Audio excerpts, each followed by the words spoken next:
मैंने कहा मुझे पता है दुनिया में सिर्फ 1% लोग रिस्क लेना जानते हैं,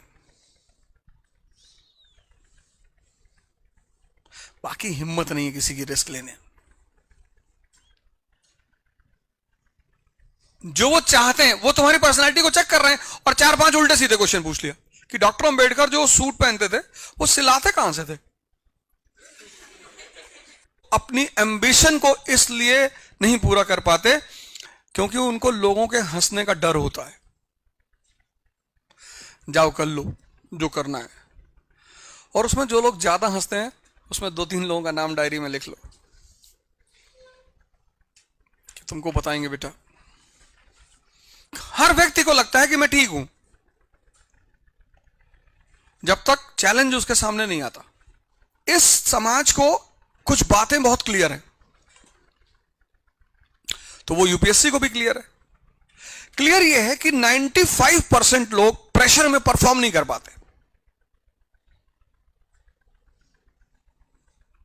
और यही है कंपटीशन।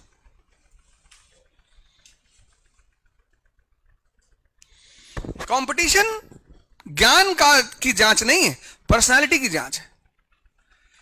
जो पढ़ेगा नहीं उसका तो वैसे भी नहीं होगा। चलो अगर सिर्फ पर्सनालिटी है तो पढ़ने की क्या जरूरत है, तो जो पढ़ेगा नहीं उसको वैसे भी नहीं होगा। लेकिन पढ़ाई और पर्सनालिटी, क्योंकि तुम प्रेशर में आते हो। तुम अभी मैं तुमसे कहूं, किसी आदमी को बुलाऊं कि हाँ चलो बोलो, तुम तुरंत प्रेशर में आ जाओगे। अभी बहुत नॉर्मल बैठे हो, अभी तुम्हें कोई टेंशन नहीं है, शांति से बैठे हो। ये चीज जिसको समझ में आने लगती है, आदमी को लगता है मैं नॉर्मल हूं। बेसिकली वो नॉर्मल होता ही नहीं, उसे अपनी एबनॉर्मलिटी का पता सिचुएशन में होता है।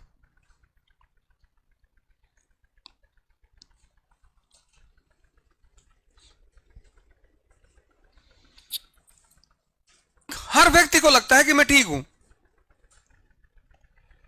जब तक चैलेंज उसके सामने नहीं आता। इसलिए शरीर की बीमारियां दिखाई पड़ती हैं, मन की दिखाई नहीं पड़ती। एक बीमारी है मन की, एंजाइटी, उसका कोई लक्षण ही नहीं है। एंजाइटी उसका कोई लक्षण ही नहीं। आज सबसे ज्यादा है, आज सबसे ज्यादा लोग एंजाइटी से परेशान है। लेकिन एंजाइटी की खासियत है, वो सिचुएशन पे डिपेंड करती है।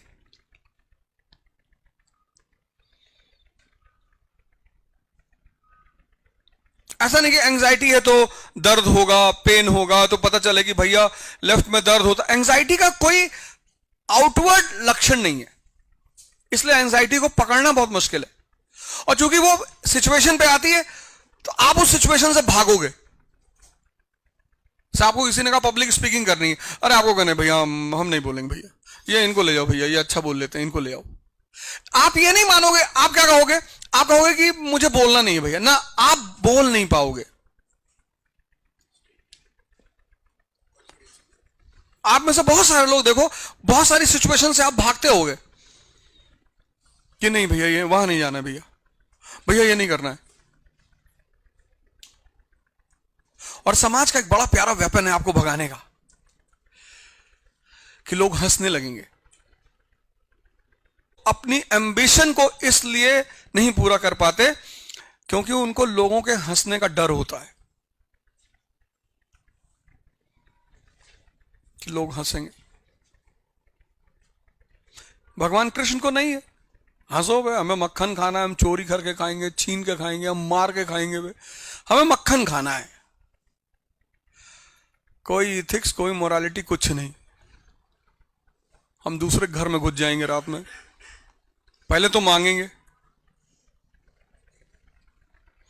नहीं दोगे हम चोरी करवा लेंगे। चोरी करने मारोगे तो जब पानी भर के चलोगी मार देंगे, मटकी फूट जाएगी तुम्हारी।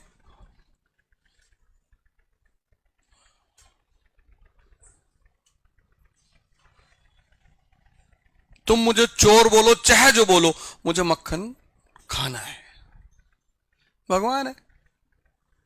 कितनी बार हंसोगे किसी पे? 1 बार, 2 बार, 4 बार, 5 बार, फिर बाद में क्या कहोगे कि बेशरम है भैया।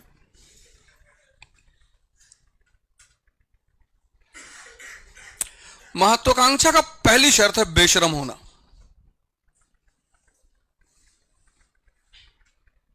वो तुमको बेशरम बना देता है, चिंता ही नहीं करना, जाओ कर लो जो करना है। और उसमें जो लोग ज्यादा हंसते हैं, उसमें 2-3 लोगों का नाम डायरी में लिख लो कि तुमको बताएंगे बेटा। और वो अगर हंसे, आज देखो लोग मोटिवेशन ढूंढ रहे हैं, क्यों? क्योंकि उनके पे कोई हंस ही नहीं रहा है। हंसने से जो आग अंदर पैदा होती है ना, वो किसी मोटिवेशन से नहीं पैदा होती।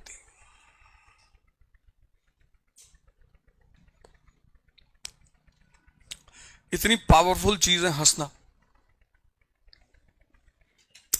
तुम इंटरव्यू देने गई, बैठी सामने, अब उसने पूछा कि तुम लोग महाराष्ट्र में सेटल्ड हो? जी। कहाँ? मुंबई में। अच्छा, मुंबई। मुंबई को शहर किसने बनाया? अब कोई ओमनीपोटेंट तो है नहीं, ओमनी प्रेजेंट, ओमनीसिएंट। तो क्वेश्चन का एक तरीका यह होता है कि यार ऐसे 4-5 क्वेश्चन पूछ लो जिसका आंसर पता ही ना हो। उससे क्या होता है? रेस्टलेसनेस डेवलप हो जाती है। एक तो प्रेशर पहले से ही था, और उसमें से 4 क्वेश्चन ये वाले मिल गए, तो प्रेशर प्लस 4 क्वेश्चन ना कर पाना, रेस्टलेसनेस बढ़ गई। आधी बैटल तो तुम वहीं हार गए, खत्म। इन क्वेश्चन का टारगेट होता है, इन 20 क्वेश्चन का, कि लड़का प्रेशर में तो पहले से है, उसके इस प्रेशर को इंक्रीज कर दो। पहले 4 क्वेश्चन तुम्हें नहीं आते हैं, टेंशन नहीं बढ़ेगी? बढ़ेगी। तुमको यार सिलेक्शन लेना है, 55 क्वेश्चन करने हैं बस, मैक्सिमम 60।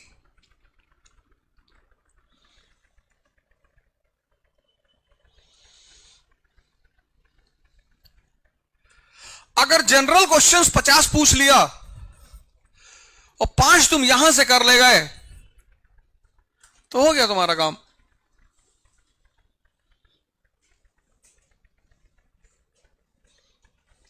अब इसके चक्कर में जो लोग पढ़ते हैं ना, वो सब मारे जाते हैं। ये काम वो इंटरव्यू में भी करते हैं, ये काम वो मेंस में भी करते हैं। इंटरव्यू बोर्ड में तुम एंटर किए, बैठे, 4-5 उल्टे सीधे क्वेश्चन पूछ लिया, तुम्हारा फ्रेम ऑफ माइंड तो बिगड़ गया ना। जो वो चाहते हैं, वो तुम्हारी पर्सनालिटी को चेक कर रहे हैं, और 4-5 उल्टे सीधे क्वेश्चन पूछ लिया कि डॉक्टर अंबेडकर जो सूट पहनते थे, वो सिलाते कहां से थे? अब एक्सीडेंटली तुमने कहीं पढ़ लिया हो तो हो सकता है तुम्हें पता हो, वरना कौन पता करेगा? सिलाते होंगे यार कहीं। लेकिन अगर तुम एक स्टेबल व्यक्तित्व के आदमी हो, तो तुम्हारा उस क्वेश्चन का तुम्हारे ऊपर कोई प्रभाव नहीं पड़ेगा। लेकिन अगर स्टेबल नहीं हो, क्योंकि तुम इंटरव्यू हॉल में एंटर किए तो तुम प्रेशर में थे, और 4 क्वेश्चन का तुम आंसर नहीं बता पा रहे हो, अंदर ही अंदर तुम टूट गए। अब उस 4 के बाद जब वो एक सामान्य सा क्वेश्चन पूछेगा, बस गड़बड़ा जाओगे तुम। देखो भैया, ये जो जीवन है ना,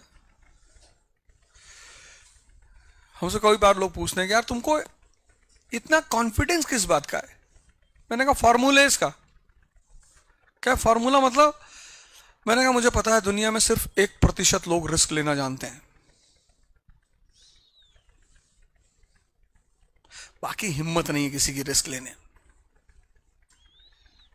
इसलिए अब तो तुम्हारे बच्चे होंगे, उनको खतरा लेना सिखाना। इसका मतलब ये नहीं कि बीच समुद्र में कूदवा देना।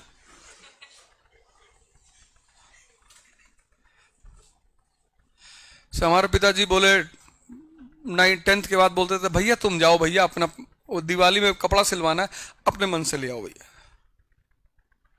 हम ये लो भैया पैसा, जाओ अपना कपड़ा खरीद लो भैया। हमारे साथ कोई नहीं आता था कपड़ा खरीदने, जाओ। अब हम डार्क लाल लाए, उसमें चंद्रमा बना है, और पिताजी हमारे तारीफ भी बहुत करते थे। कहते थे यार तुम्हारा लेकिन चूज करने का ढंग बहुत तरीका, बहुत शानदार, भले पूरा मोहल्ला मजाक उड़ाए, वो बड़ी तारीफ करते थे। लेकिन उससे डिसीजन मेकिंग पावर बढ़ती चली गई।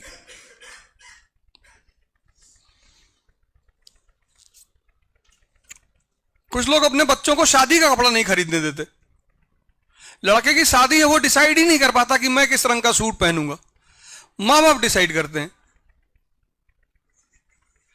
हमारा डिसाइड करते तो हम इथियोपिया भेज दिए होते, हम डिसाइड करेंगे। और हम तो ट्रैक सूट पहन के शादी करने जा रहे थे। तो हमारा एक दोस्त है, बड़ा जबरदस्ती कर दिया, नहीं तो मुझे एडिडास का ट्रैक सूट बहुत पसंद है, बस है, उसका कोई रीजन नहीं, लेकिन पसंद बहुत है। तो हमने कहा यार ट्रैक सूट पहनेंगे शादी में, नेवी ब्लू कलर का।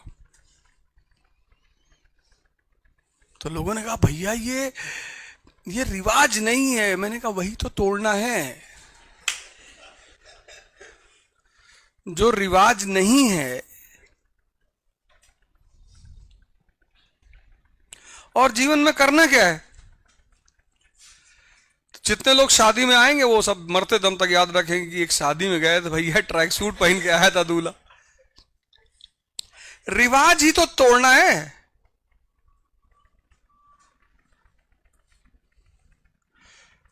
से हम कहीं जाते हैं टाई नहीं लगाते, चाहे जो हो जाए, नहीं लगाना है, गमछा बांधते हैं। रिवाज ही तो तोड़ना है। लंदन में फंक्शन था, गमछा बांध के गए थे। सोचो लंदन में जहां हर आदमी टाई लगाया हुआ है, रिवाज ही तो तोड़ना है। और जो मजा तोड़ने में है,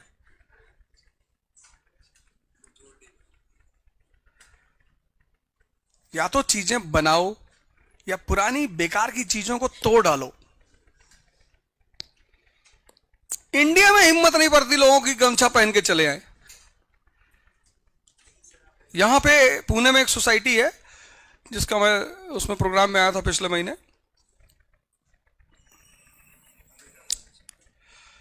अरे यार उसका कहा, रोटरी क्लब। तो हाँ गमछा उमछा सब टाई लगा के आए थे।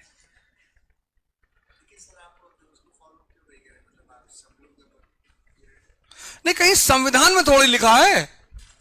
कुछ चीजें जो समाज ने बना दी हैं बेकार की, कुछ चीजें हैं जिनका एक मतलब है, वो बड़ी प्यारी चीजें हैं।